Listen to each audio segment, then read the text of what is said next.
happy day to all.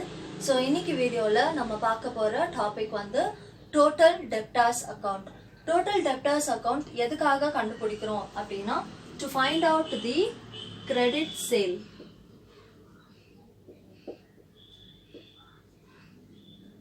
சரிங்களா? To find out the credit sale. இந்த credit sale வந்து credit saleனா என்ன அப்படினா நம்ம debtorsக்கு நம்ம creditக்கு goods வந்து கொடுத்திருப்போம். Debtors is always considered as the asset of the organization. சரிங்களா? So அப்போ debtor எப்பவுமே வந்து debit side தான் வந்து நம்ம காட்டுவோம். So நம்ம first total debtors account ஓட format நான் உங்களுக்கு explain பண்றேன். Debtors account. Particulars rupees, particulars rupees.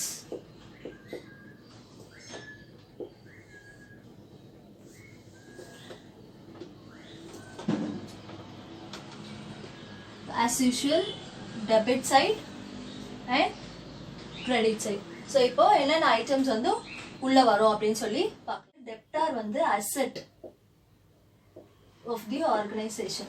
சரிங்களா? அப்போ எப்பவுமே வந்து டெபிட் சைடு தான் வந்து அதோட ஓப்பனிங் பேலன்ஸ் நம்ம போடணும். ஓகேங்களா? So to balance brought down. இது வந்து opening balance.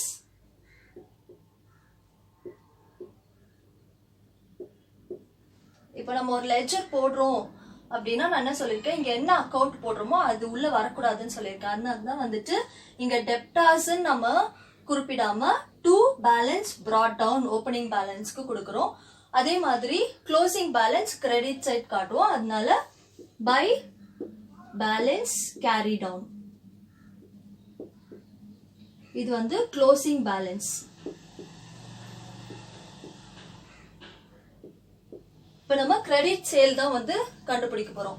So credit sale balancing figure எங்க இருக்கும் அப்படின்னு பாத்தீங்கன்னா டெபிட் சைடு தான் இருக்கும். சரிங்களா? To credit sale. இதுதான் வந்து பேலன்சிங் ஃபிகர். இதுதான் நம்ம கண்டுபிடிக்க போற அமௌண்ட் இந்த ஃபார்மேட் யூஸ் பண்ணி. ஸோ நல்ல to find out the credit sale. So இப்போ என்னென்ன ஐட்டம்ஸ் உள்ள போட்டா நம்மளுக்கு கிரெடிட் சேல் நம்மளால கண்டுபிடிக்க முடியும் அப்படின்னு பாத்தீங்க அப்படின்னா நம்ம வந்து சேல் பண்ணிருப்போம். சேல் பண்ணோடனே சில டெப்டார்ஸ் வந்து கேஷா நம்மளுக்கு அமௌண்ட் வந்து கொடுத்துருப்பாங்க. ஸோ நம்ம வந்து அவங்க கிட்ட இருந்து ரிசீவ் பண்ணிட்டோம் அப்படின்னா நம்ம கிரெடிட் சைடு அந்த அமௌண்ட்டை காட்டுவோம். இப்ப கேஷா ரிசீவ் பண்ணிருக்கோம்னா கேஷா காட்டுவோம் பை கேஷ் அக்கவுண்ட். இல்ல செக் மூலமா நம்ம ரிசீவ் பண்ணிருக்கோம், கேஷ் ஆனா ரிசீவ் பண்ணிட்டோம், எதர் கேஷ் ஆர் செக். செக்கா வாங்கியிருந்தோம் அப்படின்னா பை பேங்க்.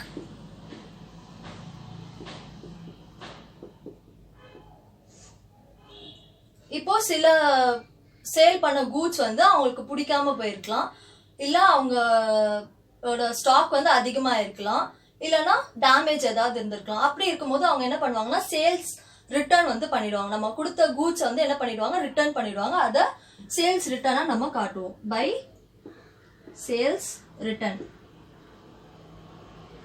இப்போ கேஷ்க்கு பதிலா கூட்ஸே உள்ள வந்துருச்சு. சரிங்களா? அதனால கிரெடிட் சைடு அதை காட்டுறோம் by sales return account amount.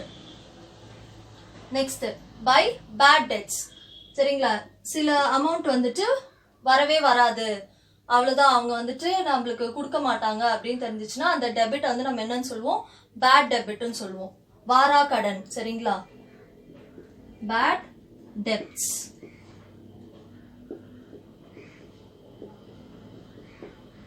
Next by bills receivable. அவங்க வந்து அக்செப்ட் பண்ணிப்பாங்க, நான் வந்து இந்த பில்லை வந்து பே பண்றேன் அப்படின்னு சொல்லி அக்செப்ட் பண்ணிட்டாங்கன்னா அந்த பில்ஸ் ரிசீவபிள் அக்கௌண்ட்டை கிரெடிட் சைடு காட்டுவோம்.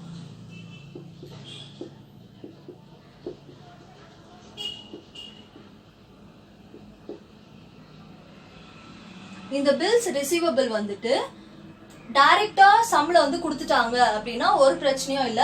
பில்ஸ் ரிசீவபிள் அக்கவுண்ட் எடுத்து நம்ம என்ன பண்ணிடுவோம், அப்படியே வந்து அமௌண்ட் வந்து போட்டுருவோம்.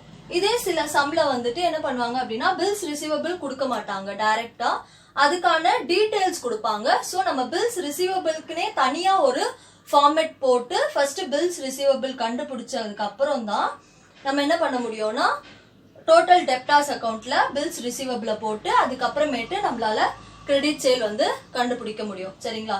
ஸோ பில்ஸ் ரிசீவபிள் டைரக்டா கொடுத்துட்டா ஒரு பிரச்சனையும் இல்லை, இல்ல கொடுக்கல அப்படின்னா டீடைல்ஸ் கொடுத்துருப்பாங்க. நம்ம என்ன பண்ணணும், அந்த டீடைல்ஸ் வச்சு பில்ஸ் ரிசீவபிள் ஃபார்மேட் போட்டு அதை கண்டுபிடிக்கணும். சரி, coming to debit side, already நம்ம ஓப்பனிங் பேலன்ஸ் போட்டாச்சு. இங்கேயும் வந்துட்டு பேங்க் வரும். சரிங்களா? பேங்க் அண்ட் பில்ஸ் ரிசீவபிள் வரும். அது என்ன அப்படின்னு பாத்தீங்கன்னா, இப்போ பேங்க்ல வந்துட்டு அவங்க கொடுத்த செக் வந்து டிஸ்ஆனர் ஆயிடுச்சு அப்படின்னா அந்த டிஸ்ஆனர் ஆன அந்த அமௌண்ட்டை நம்ம டெபிட் சைட் போடுவோம். சரிங்களா? டு பேங்க், இது என்ன பேங்க், டிஸ்ஆனர் ஆயிடுச்சு. சரிங்களா? அமௌண்ட் வந்து வரல, செக் வந்து பவுன்ஸ் ஆயிடுச்சு அப்படின்னா அந்த டிஸ்ஆனர் ஆன அமௌண்ட், பேங்க் அமௌண்ட்டை வந்து நம்ம இந்த டெபிட் சைட் போடுவோம்.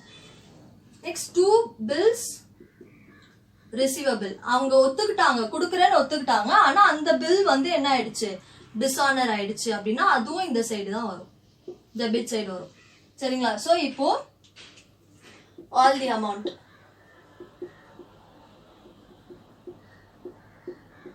நெக்ஸ்ட் வந்துட்டு பை டிஸ்கவுண்ட் அலவுட்.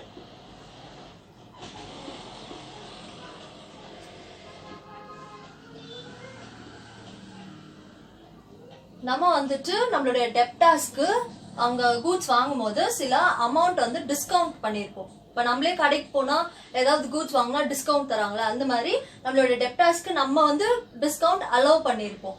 அந்த டிஸ்கவுண்ட் அலவுட் அமௌண்ட்டே வந்துட்டு நம்ம கிரெடிட் சைடு தான் வந்து காட்டணும். கிரெடிட் சைடு இருக்க எல்லா அமௌண்ட்டையும் ஆட் பண்ணிட்டு debit side to balance brought down bank and bills receivable ஏதாவது டிஸ்ஆனர் ஆயிடுச்சுன்னா அந்த அமௌண்ட்டையும் வந்துட்டு ஆட் பண்ணிக்கணும். டோட்டல் வந்து கிரெடிட் சைடு தான் வந்து அதிகமா இருக்கும். ஏன்னா நம்ம பேலன்சிங் ஃபிகர் என்ன கண்டுபிடிக்க போறோம், கிரெடிட் சேல் வந்து கண்டுபிடிக்க போறோம். சரிங்களா? சோ இந்த எல்லா அமௌண்ட்டையும் ஆட் பண்ணோம்னா நம்மளுக்கு வந்து ஒரு டோட்டல் வரும். அந்த டோட்டல்ல இருந்துட்டு இந்த மூணு ஐட்டமையும் நம்ம மைனஸ் பண்ணணும். டு பேலன்ஸ் brought down, அதாவது opening balance, to bank dishonour ஆனது, டு பில்ஸ் ரிசீவபிள் டிஸ்ஆனர் ஆனது, இத மூணுத்தையும் மைனஸ் பண்ணோம் அப்படின்னா பேலன்சிங் ஃபிகர் ஆன கிரெடிட் சேல் நம்மளால கண்டுபிடிக்க முடியும் ஈஸியா. So this is a format of total debtors account. இது முடிச்சிட்டோம். இப்போ வந்து பில்ஸ் ரிசீவபிள் அக்கவுண்ட் பாத்துடலாம். ஏன்னா சம்ல பில்ஸ் ரிசீவபிள் கொடுக்கலன்னா நம்ம என்ன பண்ணணும், ஃபார்மேட் போட்டு தான் கண்டுபிடிக்கணும். So bills receivable account format பார்த்துட்டு we'll do some sums. Okay, next வந்து நம்ம bills receivable account ஓட format வந்து பார்க்கலாம். bills receivable account, bills receivable accountல எப்போலாம் என்னென்ன டீடைல்ஸ் கொடுத்திருப்பாங்க அப்படின்னா, first வந்துட்டு cash, நம்ம வந்து cash receive பண்ணிருக்கோம் பில் மூலமா அப்படின்னா அந்த டீடைல்ஸ் இருக்கும். அப்புறம் நம்ம ரெசிப்ட் வந்து கொடுத்துருக்கோம் அண்ட் அந்த ரெசிப்டை வந்து டெப்டார்ஸ் அக்செப்ட் பண்ணியிருக்காங்க அப்படின்னு அந்த டீடைல்ஸ் இருக்கும். செக் ரிசீவ் பண்ணியிருக்கோம் அப்படின்னா அந்த டீடைல்ஸும் வந்து இருக்கும். ஸோ கேஷ் ரிசீவ் பண்ணியிருந்தா அந்த டீடைல்ஸ் இருக்கும். ரெசிப்ட் கொடுத்துருந்தோம் அண்ட் டெப்டார்ஸ் வந்து அதை அக்செப்ட் பண்ணிட்டாங்க அப்படின்னா அந்த டீடைல்ஸ் இருக்கும். அப்புறம் செக் வந்து ரிசீவ் பண்ணியிருந்தோம் அப்படின்னா அந்த டீடைல்ஸும் வந்து இருக்கும். So format as usual, particulars,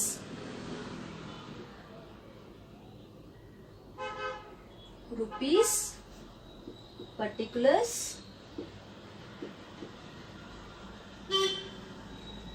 rupees.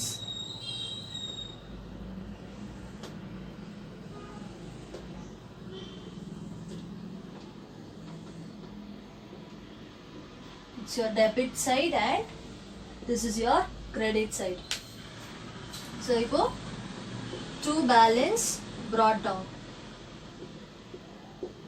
opening balance as usual debit side வரும். இங்க by balance carry down, closing balance. And இதை தாண்டி என்ன டீடைல்ஸ் இருக்கும் அப்படின்னா by cash or bank. சரிங்களா? இது வந்து அமௌண்ட் கலெக்ட் ஆனதுக்கு collected amount by bank இல்லனா by cash. And by sundry debtor. இந்த sundry debtor எதுக்கு அப்படின்னா dishonor ஆன bills, dishonor ஆன bills இல்லனா check, இது ரெண்டுத்துலயும் ஏதாவது dishonor ஆயிருக்கு அப்படின்னா அந்த particular amount by sundry debtor ன்னு சொல்லிட்டு நம்ம காட்டுவோம். சரிங்களா? So balancing figure வந்து by sundry debtor bills receivable account. சரிங்களா? இப்போ by cash by sundry debtor dishonor ஆனது by balance carried on, அதாவது closing balance. இந்த மூணு பேலன்ஸ் நல்லா ஞாபகம் வச்சுக்கோங்க. அமௌண்ட் ரிசீவ் ஆனது, அமௌண்ட் ரிசீவ் ஆகாதது, க்ளோசிங் பேலன்ஸ். இது மூணுத்தையும் ஆட் பண்ணி ஓப்பனிங் பேலன்ஸோட மைனஸ் பண்ணிட்டோம் அப்படின்னா நம்மளுடைய balancing figure to sundry debtor. இதுதான் வந்து bills receivable account balancing figure. சரிங்களா? இதுதான் நம்ம கண்டுபிடிக்க போற அமௌண்ட். திரும்பியும் சொல்றேன், கேஷ் ரிசீவ் ஆனது, அந்த கேஷ் ரிசீவ் ஆகாத பில்ஸ், செக்காவும் இருக்கலாம், இல்ல பில்ஸ் ரிசீவ், பில்ஸ் வந்து டிசானரா ஆயிருக்கலாம், செக்கும் டிசானர் ஆயிருக்கலாம், இல்ல பில்ஸும் டிசானர் ஆயிருக்கலாம். ரெண்டு டிசானர்ஸும் இங்க நம்ம எடுத்துக்க முடியும். கேஷா ரிசீவ் பண்ணியிருந்தாலும் சரி, பேங்க் செக் கார்டு ரிசீவ் பண்ணியிருந்தாலும் சரி, collected amount, dishonoured amount and your closing balance, இது மூணுத்தையும் ஆட் பண்ணி ஓப்பனிங் பேலன்ஸ அதோட மைனஸ் பண்ணோம் அப்படின்னா நம்மளுடைய balancing figure to sundry debtor, அதாவது பில்ஸ் ரிசீவபிள் அக்கவுண்ட் வந்து நம்மளுக்கு கிடைச்சிரும். இப்ப டோட்டல் டெப்டார்ஸ் அக்கவுண்ட்ல வந்து பில்ஸ் ரிசீவபிள் வந்து கொடுக்கல அப்படின்னா இந்த டீடைல்ஸ் வந்து கொடுத்திருப்பாங்க.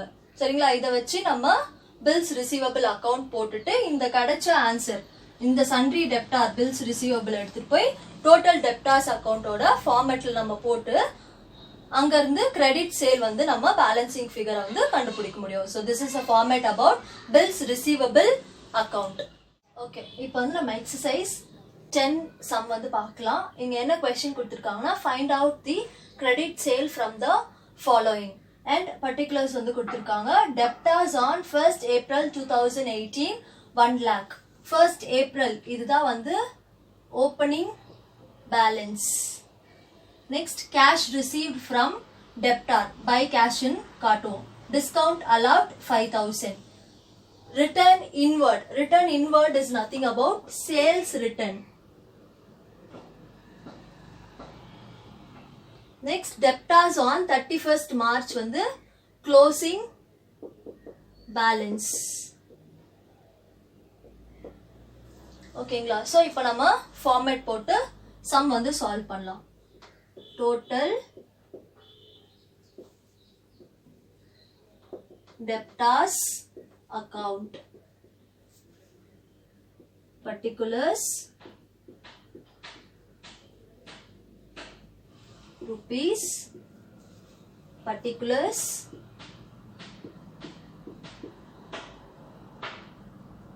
rupees. So this is your credit side.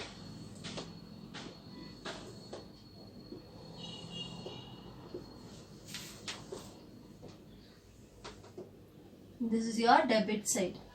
So first வந்து opening balance வந்து எழுதிடலாம். To balance brought down, opening balance எவ்வளோ 1 lakh. Next, by cash received, by cash account, cash வந்து receive பண்ணிருக்கோம் எவ்வளோ 2,30,000. Next discount வந்து allow பண்ணிருக்கோம். By discount allowed 5,000. Next return inward. Return inward is nothing about sales return. By sales return 25,000. And last debtors on 31st March 2019 is your closing balance. By balance carry down. That is your closing balance. 1,20,000. So நம்ம எவ்வளோ cash receive பண்ணிருக்கோம், எவ்வளோ discount allow பண்ணிருக்கோம், எவ்வளோ sales return ஆயிருக்கு and closing balance எவ்வளோ இருக்கு, இது எல்லாத்தையும் add பண்ணி இதுல இருந்து opening balance minus பண்ணோம் அப்படின்னா நம்மளுடைய credit sale வந்து கிடைச்சிரும். So add the credit side of your total debtors account.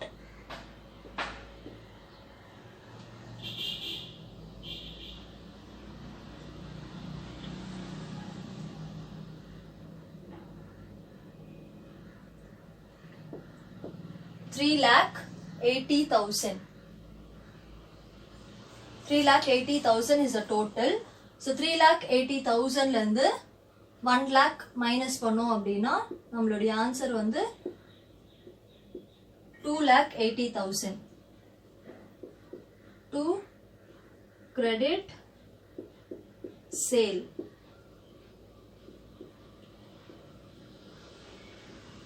இதான் வந்து balancing figure. 2,80,000 is the answer.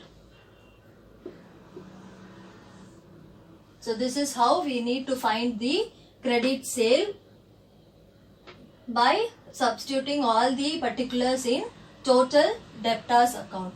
சரிங்களா? நெக்ஸ்ட் வந்து total sale எப்படி கண்டுபிடிக்கிறது அப்படின்னு சொல்லிட்டு பார்க்கலாம். இந்த 11th sumல வந்துட்டு நம்மளுக்கு total sale வந்து கண்டுபிடிக்க சொல்லியிருக்காங்க.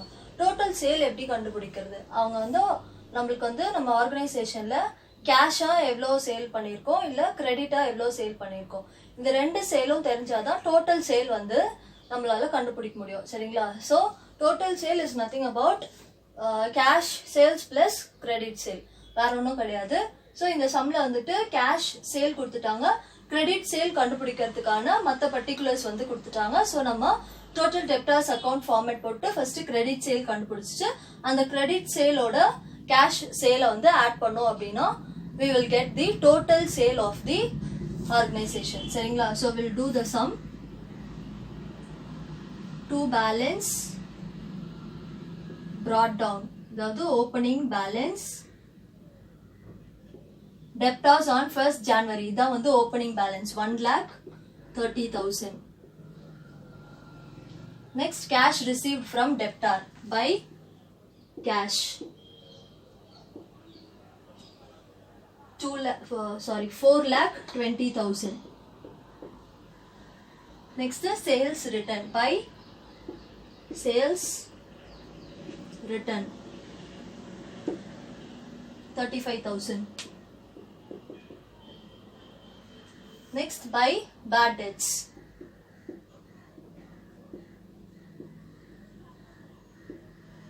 15,000.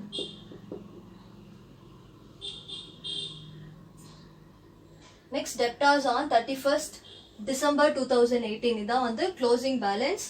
So by balance carry down, closing balance 2 lakh. So வேற எந்த particulars-ஓ இல்ல. So we'll add the credit side.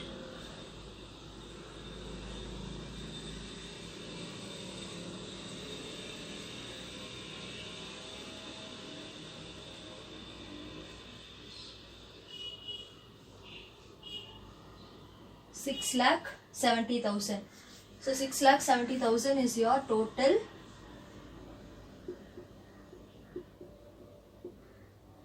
$6,70,000 ல 1,30,000 போயிடுச்சு அப்படின்னா நம்மளோட ஆன்சர் வந்து 5,40,000. 5,40,000 to credit sale. So இதான் வந்து நம்மளுடைய balancing figure.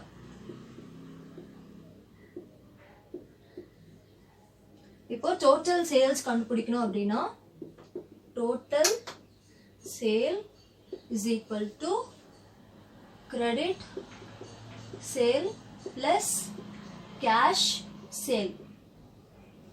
So credit sale நம்ம எவ்வளவு கண்டுபிடிச்சிருக்கோம் 5,40,000 plus cash sale 4,60,000. So ரெண்டுத்தையும் ஆட் பண்ணோம் அப்படின்னா 10 lakh வந்து நம்மளுடைய total sale. சரிங்களா? total sale is equal to 10 lakh. So this is how we need to find the total sale of the organization. Next வந்து நம்ம bills receivable account வந்து போட்டு பார்க்கலாம். Next வந்து exercise 12. Exercise 12 வந்து prepare bills receivable account சொல்லிருக்காங்க. So already நான் உங்களுக்கு வந்து bills receivable ஓட format சொல்லி கொடுத்துட்டேன். இப்போ sum போடலாம். bills receivable account particulars rupees. This is your debit side.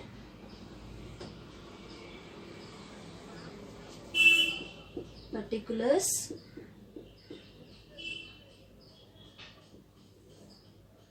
rupees. This is your credit side. Okay. So bills receivable at the beginning of the year. இதுதான் வந்து opening balance. சரிங்களா? To balance brought down 1,40,000. Next, bills receivable at the end of the year. இது வந்து closing balance. By balance carry down, that is your closing balance 2 lakh.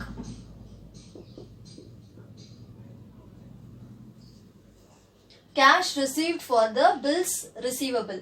So cash வந்து receive பண்ணிருக்காங்க by cash. இதே வந்து cash பதிலா check received for bills receivable இருந்துச்சுன்னா by bank னு எழுதணும். அவ்வளவுதான். 3,90,000.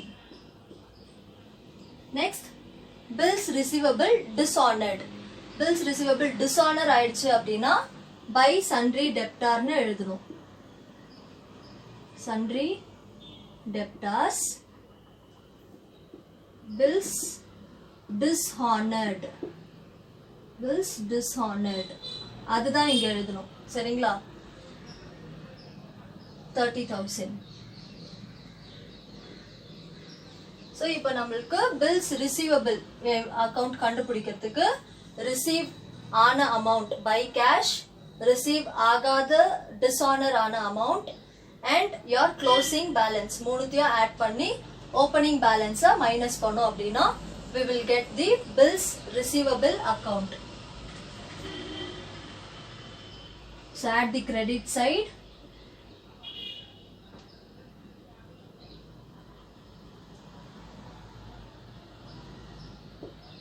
$6,20,000.